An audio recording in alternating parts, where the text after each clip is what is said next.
Gear up as Cash Miller and a team of accomplished guests steer you on an enlightening voyage filled with valuable tips, fresh insights, and effective strategies. Welcome to Marketing Masters, the Agency Power Show. Hello, everyone. I'm Cash Miller, host of Marketing Masters and the CEO of Titan Digital. Today, I am here with Chandler Kellogg of Hot Button.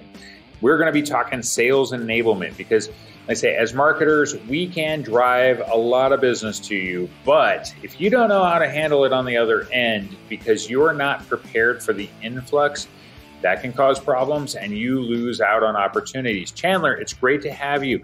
How about you tell us a little bit about yourself?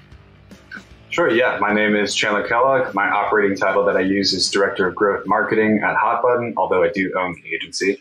And kind of what we work on is growth marketing and sales enablement and kind of the mesh between those two. And the reason why I focused on that and started this agency is I've worked in a lot of other verticals that are more focused on, brand awareness and not necessarily driving through the funnel and not having insight all the way into the funnel. So it's really two parts. Is one, having really performance-focused, growth-focused marketing tactics, but oftentimes fixing the sales pipeline and motion first. A lot of times what I say is people reach out to a marketing agency when they really need sales help. And a lot of marketing agencies aren't able to diagnose that because they do one specific thing. So if they just do SEO, they'll be like, SEO will solve all your problems without, diagnosing that it takes your sales team 2 weeks to follow up because they don't update the CRMs and things like that. So it's really the mesh between sales and marketing, and that's becoming more popular, especially to have kind of a revenue operation structure. So it's very, very performance focused in both sales and marketing categories. So since we're going to be talking about sales enablement, I want to make sure the audience is on the same page with us, right out the gate. So how would you define sales enablement and how do you see it functioning within an organization? Yeah, so sales enablement, there's a lot of different definitions floating around, but the one that I typically use is really any tools that make your sales teams more effective. And especially working with teams that might have sales professionals that have been in the industry for a long time. So where, dials, just increasing volume used to work, emails increasing volume used to work, and a lot of them are door-to-door sales, things like that. Now there is not only a lot more tech that helps with the enablement on that side, there's CRM solutions and there's things that can automate or semi-automate that and help you classify that. But a lot of those just increase in volume tactics have stopped working. There's can-spam laws. You can't necessarily text. You can't do dials. A lot of those emails aren't hitting the inbox with deliverability anymore. And a lot of these older sales professionals or people who are starting out don't necessarily know that. And so it's really all the tools that help with targeting, with deliverability, and then also tracking and following up with leads. Yeah, actually, it's interesting. You mentioned, older sales reps and stuff not realizing something.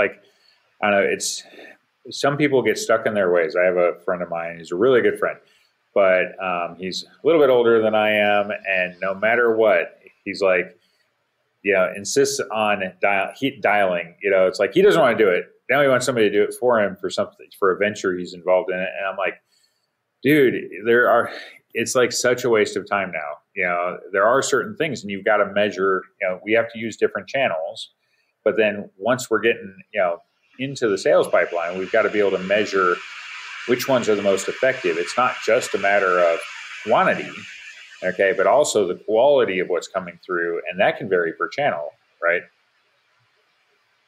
Yeah, and honestly, part of the enablement too, sometimes for some people who just aren't willing or are unable to learn these kind of more technical systems, sometimes it's assigning virtual assistants or even local assistants and training people who are willing to do it. Because I've worked with a lot of other businesses, especially ones like HVAC, plumbing, even other kind of like electronics technicians. It just doesn't make sense for them to learn this whole new system where they're never going to be logging things properly. So sometimes that is just training teams or assistants to help them do that. Or, in some cases, a lot of times it's mostly like call recording and things like that and having that automatically logged. Because the number one thing that I hear a lot of times for the CRM is we can't trust the data because no one updates it or doesn't update it consistently. Yep. And so a lot of the enablement part of that is rather than just hammering your reps and saying, update the data is find ways to automate and record that or have an assistant, check through it weekly, monthly, quarterly to make sure that that is all accurate. Because if that's consistently a problem, it's something, especially if it's the same type of data, there's so many tools out there that can give you transcription and record meetings. There's not really an excuse to have bad data at this point. Yeah, data is an interesting thing too, because some of it, of course we can, develop automations and stuff, everything that's updated with no problem, but some of it you have to do manually, no matter how much you might not want to. A lot of it can be automated, but not necessarily everything. It really depends on the system too that you're using for your CRM or whatnot. And so that can be, a bit of a challenge. And even no matter how good your CRM though is, if you don't have the correct data in that system, it's not telling you the true picture. And in fact, it can throw you off because, depending on how far off the data is, you may think you're doing better than you really are, or you could think you're doing worse than you actually are. So there's a lot of things that go into it. When we're looking at marketing and sales enablement, as a combined entity, the two sides working together, in a perfect world, what should that look like?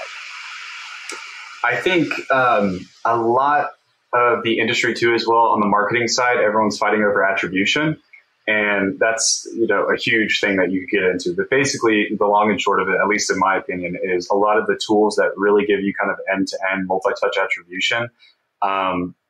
They're super expensive relative to your spend. So, you need to be spending really kind of like $500,000 or more to get like really, really good full funnel multi-touch, with then basically identifying the contact once they either convert, in the case of, e-commerce, making a purchase with their data on there, or form fill, and you kind of get that full attribution. But a lot of other, smaller attribution models and smaller businesses, you're dealing with incomplete attribution. So then you're optimizing to last click. And you get more things. Basically, marketers are just only investing in channels that they can provide attribution for, but might not be highest impact. And I think that is really the area that I focus on. Like, sales is almost a lot of times what I start with, because I think a lot of businesses need to fix their sales processes. But it's also really, really easy to show attribution from sales. It's like, I did the first, touch, whether that's phone, email, or LinkedIn. I manage that conversation, book the lead for you. If that closed, we just attribute that to me. It's pretty easy. Yeah. Marketing journeys can be, especially B2B, it could be 30, it could be 50, it could be 60 touches. It could be across, a lot of different time periods. And really what's effective for a lot of marketing is exactly what we're doing right now. It's thought leadership content. It's things that are pushing people through the buying phase when they're in the research phase or looking to be educated on the category. And so I think the big problem is that, there isn't enough collaboration between those teams, especially in larger organizations, to where they can do some kind of unified outbound. Like, basically, in my opinion, sales is kind of getting that pulse on the market. It's what's really attributable, and especially if you're going after larger deals. But they are getting the insights, speaking to people on a day-to-day basis that you aren't getting in the marketing. So it's like, if we need more information about something that you're hearing on sales calls, objection handling, that should work its way into the marketing materials. And when you have those siloed, marketing just makes whatever they want to make, and then doesn't really have impact. And I've seen this, and then the sales team will then make some terrible PowerPoint that they make themselves that looks super ugly and doesn't match the brand guidelines, because they know it's working. And so there needs to be collaboration, but really marketing needs to be focused on kind of a lot of that demand generation if you have the capability for it. Smaller businesses, you might be focused on demand capture, but the big issue is that there is not that collaboration between the two a lot of times to have what is now considered, especially in software as a service companies, like a forward revenue or growth motion team that has that tight collaboration. Yeah, no, I see, because if the two sides are talking, there's going to be so many things you can learn. You mentioned a couple of them, already, because also, for example, if sales is talking to the marketing team, sales has to handle whatever opportunities come because of the marketing. But those opportunities might not be the right ones. It could be that they're not worth enough money because of who's being targeted. That could go back to, what industries the marketing team is actually targeting to generate those opportunities. But if there's no money, and they're not going to know it necessarily, they're not selling it, so they're not seeing the deal value, that is provided, when something closes and such. So, sales has the ability to help steer marketing's path a little bit. It's not how we market to them, it's who we market to. And that can be like really important, obviously to any kind of sales growth that you're going to have. And so it's things like that, and also how do we speak to them? I like your thing about, objections. If people are objecting to it, like the stuff that the sales force has to overcome. Some of that could be alleviated on the front end. Some of that could be taken advantage of because, when someone's sitting down and talking with a prospective client, customer, whatnot, and they've ever had, dealt with a similar type company, you're going to see what their pain points were in doing it. And that could be something that can be included in the marketing. Have you dealt with this? We have a solution, stuff like that. Yeah, and you can usually typically see that, especially if teams have built out their SEO as well. Like if you see a website that doesn't have a lot of, especially if they're like a software, like a CRM, and they don't have, comparison shopping pages, like why are we better than X other CRM? And then also what is the use case? Like two examples would be like Jobber versus Service Titan, for example. Like a lot of those companies, like they're kind of more service focused CRMs, but they have like here it is for landscapers, here it is for HVAC companies. Here's how we compare in our feature set and pricing. Like they have clearly talked with a lot of people on the sales side and then integrated it into their website, their SEO optimization and all of their sales and marketing collateral.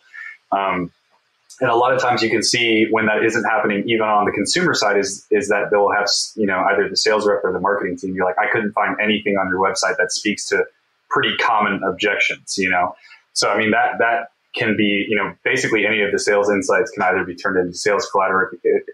It can be turned into marketing materials that they distribute and, any kind of SEO optimized articles or comparison sheets that they're writing on their website. So, I mean, it's usually pretty obvious if those are too siloed. And then the reason that they fight a lot of times is that they're usually competing for the same, budget.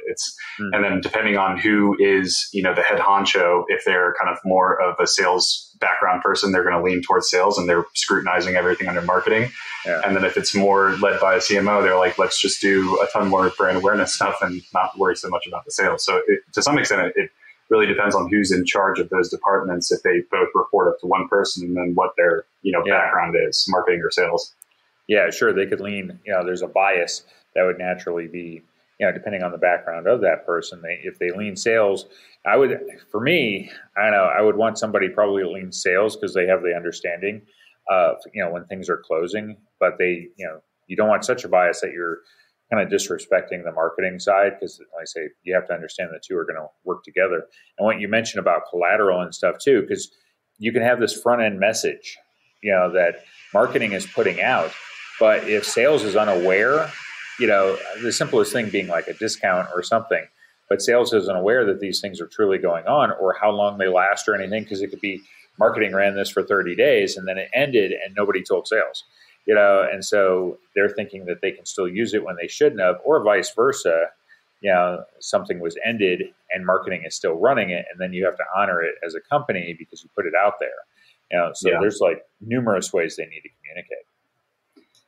Yeah, and that also touches on kind of, not to get too much into the marketing side, but I mean, that's a lot of businesses do things poorly. Like I always advocate for having evergreen campaigns that aren't necessarily time-based, seasonal, discount-based, because that gets lost in the mix a lot of times. And a lot of, especially sports, like baseball teams and things like that, they'll try to start and stop, and it never gets out of the learning phase.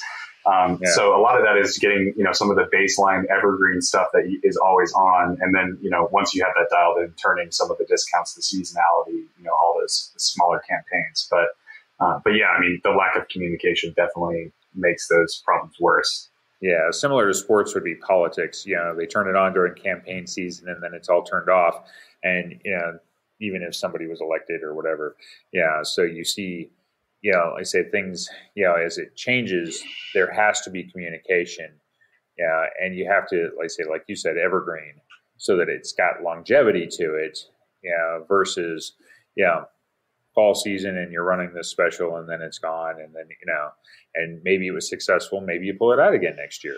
But did you take the time between the two parts to learn what went right and what went wrong?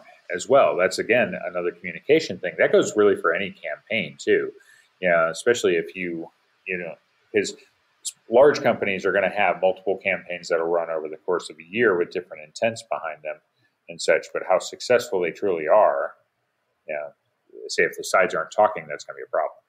Yeah, and I would say too, I mean, politics actually to some extent is a really great example of the power of evergreen, because, I think what's a lot of, candidates that are becoming less successful now are the ones that don't have the always on. Like a lot of candidates that have on both sides of the coin, they have their own podcast, they have their own, it's usually more organic, but they're always putting content out. And then when it comes to, this election campaign, you know a lot more about one candidate that's been doing stuff all year and then juices it with paid spend versus the guy who you've never heard of until campaign season, and they get absolutely destroyed in a debate. And then they also don't own an audience to correct a timeline when there's personal attacks and things like that. So that's another component too for like more on the organic social side. But like brands need to start to build their own audience and conversation, because if they don't have the ability to kind of correct a narrative that's floating around and they don't have a voice, you're subject to the whims of whoever is the influencer in that category. Yeah, no, that's exactly it. Yeah, politicians and brands are very similar in stuff that you have, smaller ones that you barely ever heard from, and then you have others that dominate, the field, and so that makes it, really hard when you're that small one, and it's about keeping the conversation going, as part of it, and so you're not just shutting it off from when, I run my campaign, then I'm gone for a while, then I run my next campaign and such. And of course, from a sales side, that, creates this like really bad, up and down trend of, hey, we have this, we're doing really good, and then suddenly everything falls off and whatnot. So, and sales often is not prepared, from that standpoint, because things get shut off on them. They're not totally aware of what's changing or when the next thing's coming out. So, communication is key. When we're talking about like putting together such a program for sales staff, where do you start, constructing a sales enablement program and then being able to get it to communicate with the marketing side? Yeah, I would say it really depends on if you're kind of doing account-based marketing versus just kind of like target-based outreach, to like general titles or industries. So that's kind of the one consideration is, do you have, an account-based marketing focus, or are you just going after, companies who are 5 million plus, 50 plus employees, something like that, where it's a little bit, I guess, of a wider range.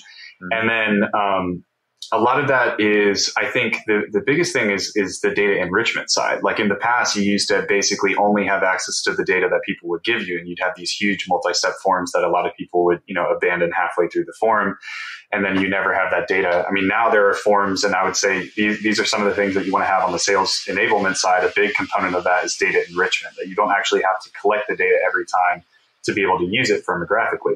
So, I mean, you can do stuff like, if you have forms, more complex forms, you can see if people are abandoning at certain points and what they filled. So partial form fills, still getting data on that.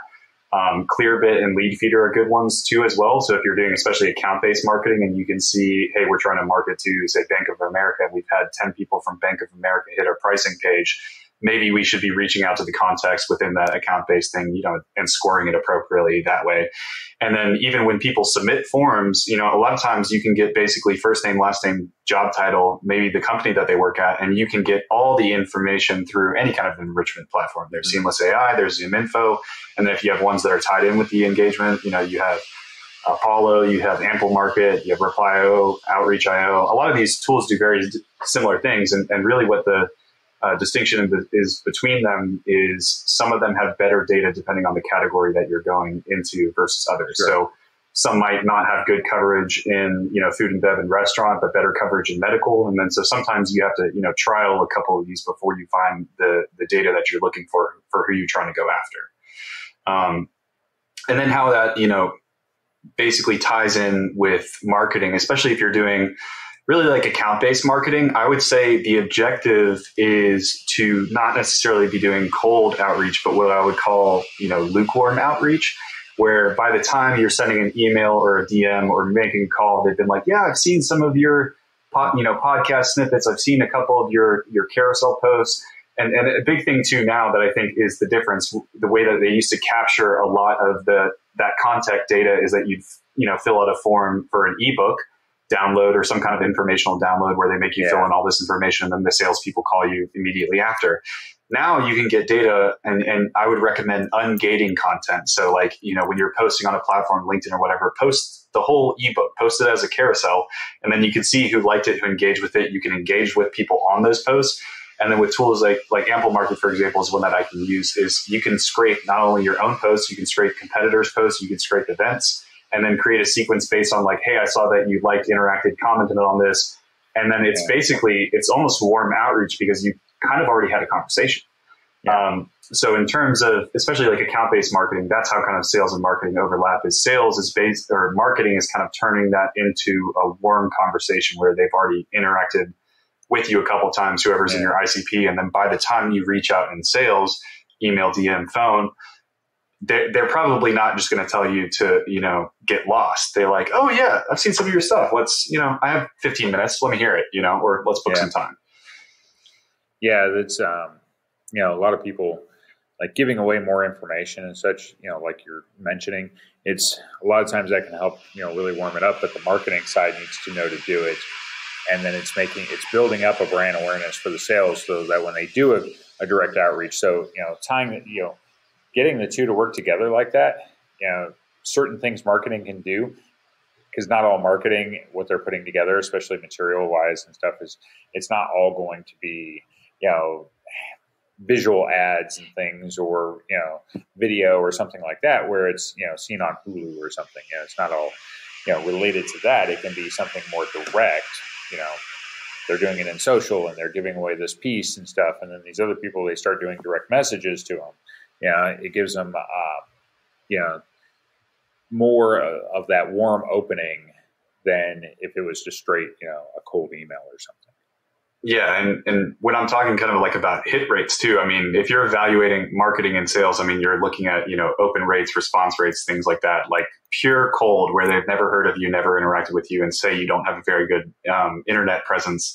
It's going to be pretty low. But I would say like the hit rate on something where it's like you've posted it on LinkedIn, they either just liked it or commented on it, and then I, directly either DM or, through an automated campaign, reach out to that person. That hit rate can be like 50 or 100%, because it's like, if you do it fast enough, they've been like, yeah, I remember that post. That was super interesting. Would love to chat more. Like when I've done those types of outreach, it's like, it's literally almost 100% hit rate. So that is kind of really, in my mind, the objective of working between sales and marketing, is that sales are slowly turning those from not being an ice cold conversation to a lukewarm or warm conversation, basically.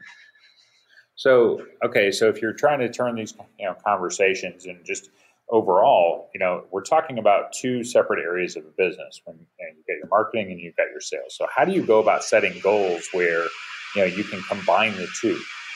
If you're talking about working them together, because otherwise your goal setting is, marketers say, I want to get this many impressions on my stuff and this many clicks on my stuff and this many submissions and whatnot, conversions, but so how do you get the two to actually be on the same page with the goals? Because when we start, talk right at the beginning, it's like, hey, I can have the conversions, but then sales can't close them, or something like that. So, we need the two working together. How does the goal setting part work?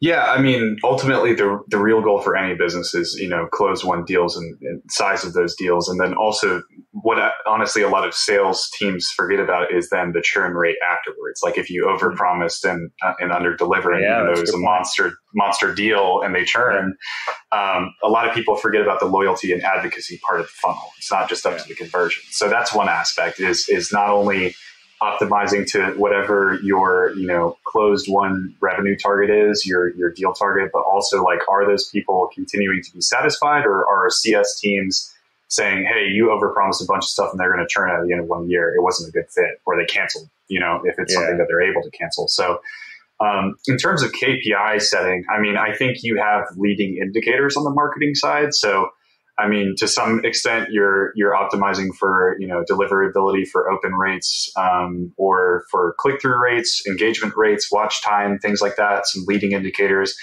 But a lot of what it is making sure that you have high levels of engagement with the people that you're specifically targeting. And that goes back to kind of the difference between organic and paid. I think paid is where you can really dial in on geos, on titles, and make sure that your message is hitting the right person and being consumed, to 50% or fully by the right people.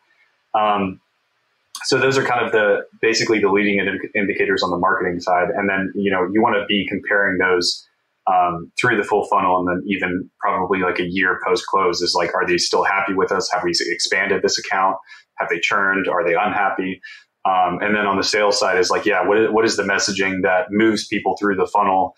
How many of these calls do we need to have? I think the biggest thing that a lot of sales teams mess up is that they don't really have a stage kind of expediting phase, like where they get these kind of monster deals or high, CEO or, VP plus titles, and they force them to talk to a BDR and go through this whole qualification phase. Like I've seen a lot of companies mess that up to where they don't really have a fast track option, especially for people who are like, I'm ready to buy, like I have my credit card out. I want to buy it today or in a week. And if you take a while and you put them through this whole sales process, and I've done this myself as a business where it's like, I'm like, hey, I need this right now. And I know what I need. Let me talk about what I need on the sales call. Don't make me talk about every single feature. Like we'll get there, but here's my very, very specific need. Can you do this? How fast can you do this? Those people should get expedited every time, especially if they're bigger deals. And then beyond that, I think on the sales side and really on the marketing side too, I think there's a lot of ways that you can pre-qualify people just in the intake form. Like something that I think, especially if you're doing lead gen and this would fall really under marketing, is you can do, multi-step contact forms. And I think something, you don't need to make them super, super complex, but I've seen that like a lot of companies are like, oh, well, our MQLs suck. And I'm like, and they're like, we have to get our sales team on the call and do this qualification. I'm like, okay, well, if it's based on, say, your credit score, your deal size, you have a couple, like 4 or 5 criteria that are disqualifying criteria, that should be in the form. Those people shouldn't even make it to your sales team. So some of that is on the marketing side is like, how many people are you filtering out to where you could just disqualify them at the contact form? Sales doesn't even need to take that call. That's one component.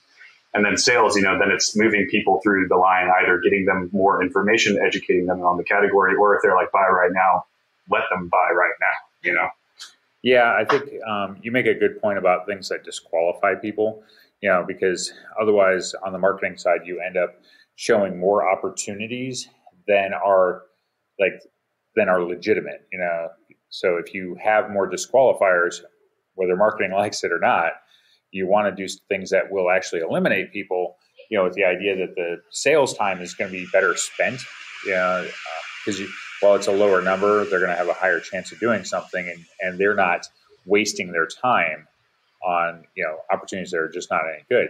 I also would add in like the, tracking like acquisition costs too, because, marketing campaigns have budgets, and if you're going to use different channels and such, seeing which channel is going to work, and you're going to follow it through what's our budget, what's our actual per like lead acquisition cost, so it's $100, $200, could be $1,000, but then you go and you take it to the sales side, and then you're able to see within, especially if you have a good CRM, which opportunities actually closed, which fell off. So you can start to learn what industries, because you can see the opportunities that closed, but then you can see the value of them.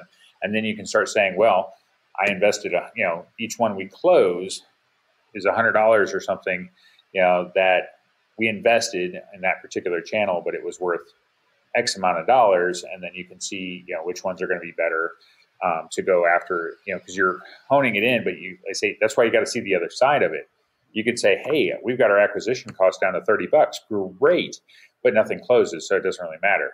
And the marketer can end up doubling down because, you've got one area that it's $100 acquisition. You've got another that's $30, but it's actually the $100 one that's closing. And it's got enough of a profit margin in there that every time it closes, it's a really good opportunity. But the marketer is thinking that it's the $30 one because it's lower, and that's what they should be going after. Right. And that's the biggest problem that I see a lot is when there isn't the collaboration between sales and marketing. And I would say this especially applies if you hire an agency and don't give them access to see into your CRM, into your close won deals, is they're all just going to drive into, increasing open rates and click-through rates and driving down cost per lead. If your cost per lead, they're like, okay, as an agency, great, we drove your cost per lead down 20%. Okay, but none of those closed. That is a total waste of everyone's time. So I think that's the biggest thing is you have to give the agency or just your internal marketing team access to that. Otherwise, they're really flying blind and lighting your money on fire. Yeah, right. So if you had to put together a system, like how would you go about it? Or I guess, what is your process when you're working with somebody new and you're starting on the sales side to say, hey, are you prepared, for this? And you're seeing that they're not, okay, but you want them to be. What's usually, your method about, to put it in place, that business owners could, they would be able to say, yeah, okay, I can see I would do this and this and this. So what's your process like?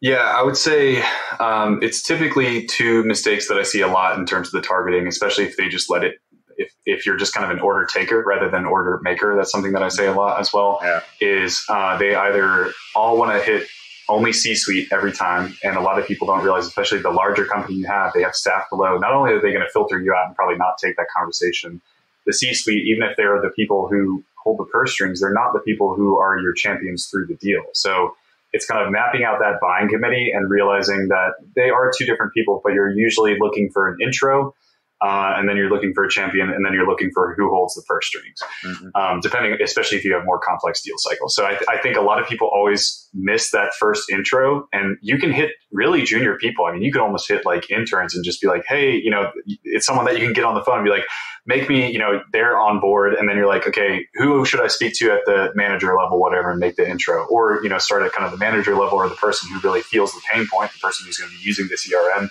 using the building materials, using whatever. And then who can turn you into the champion, to pitch it to whoever holds the purse string. So I think not mapping out that buying committee and only focusing on C-suite is a big mistake. And then the other thing is really niching down the messaging really to where your individual sequence targets are like on a list that's ideally under 500 or really under 250 individual contacts. Because a lot of times they'll have this super generic messaging where they're trying to hit, 10,000, 100,000 people who are all CEOs. And they're like, hey, we see you're in South Carolina. We should talk. And it's like, okay, that's like garbage. Yeah, right. And you can see it. I mean, I would say if you want to see what you shouldn't do, look through on your LinkedIn inbox, the others folder. There's your primary and others. And then on your email, look in, the promotions and spam folders. And look at the titles that they're using, the messaging that they're using. And if you are using that in your own organization, you should stop, because clearly that's not, getting through the filters. The one that I love that, ends up in junk most of the time now is so many people use for the subject line, quick question. Mm-hmm. Oh my God. I get that same thing probably 5 times a day now. Everybody thinks, oh, it worked for this guy over here 3 years ago. So now let's everybody jump on the bandwagon. Yeah, I see.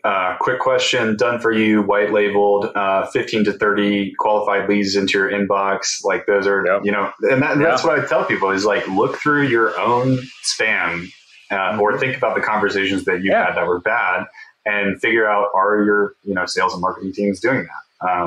And it's really easy. And part of that, I mean, and that goes back to the deliverability stuff, and that's on the sales enablement side. So the two biggest ones are really the data enrichment. So you don't need to collect every single field, and you can have tools that can enrich that data. And then the other part is kind of what we've been talking about there. Yeah, I say so. It's really important. It's been a great conversation. It's one of those things like if your sales side isn't really prepared, and the marketing, like I say, there's so much information that the two departments can share between them to really see what's working, because otherwise, they both run around like, chickens with their head cut off, because it's, they can't see everything going on, and they need to, If sales understands what marketing is doing, it can help to qualify what they're doing. This is, this has a payoff. This has a return on the investment and such, because we're able to close these deals. Whereas other stuff, the marketers can be thinking that, hey, we're killing it, and you find out sales can't close any of it because of what's being brought in. So how would, like, I guess if you had to sum it all up, give me like one major takeaway, that you would offer up as advice. I would say it's really kind of two components: is make sure that you select and optimize a CRM that's best for your category. So, I mean, Salesforce is right for certain companies, but a lot of times you want to find something that's vertical specific, whether that's, ServiceTitan, Jobber. I also have an electronics repair business, Repair Desk. It already has a lot of that stuff loaded in. Pick the right CRM, make sure that's all optimized, that you have access and you can track all those records effectively. And then make sure your sales team is talking to your marketing team. Do not pit them against each other for metrics, for budget, because that will always cause a breakdown when they're siloed. So, fix that all, basically how you're tracking all those leads and opportunities, and make sure that is up to date, and, either find someone to help you with it or look into optimizations. The two biggest ones is call transcription and call recording. If you're not going to update the information, at least give people the opportunity to click into the last call and listen to what you talked about. And then make sure your sales and marketing team are talking to each other, and have marketing address, create materials that are addressing the pain points that sales is telling you about. Those are kind of the biggest things. That's great. So Chandler, how would people get a hold of you? Because, if they need to fix their sales process, you're the guy to go to. Yeah, I'm really active on LinkedIn, so you can always DM me on there. My personal email is ckellogg@hotbutton.io.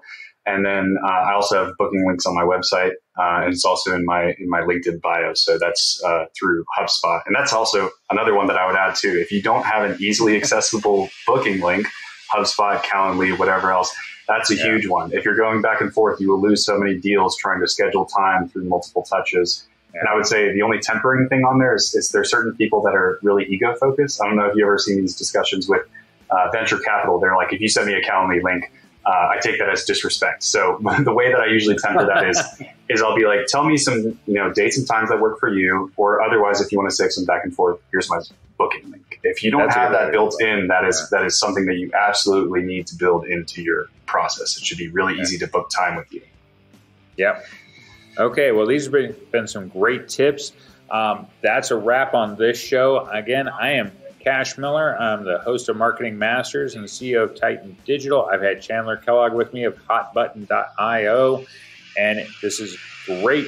If you are not paying attention to your, the sales side of things and how it is working with your marketing department, start doing it, because it is extremely important. You're going to miss opportunities. You're going to end up with a lot of spend that is not necessarily as effective as it should be.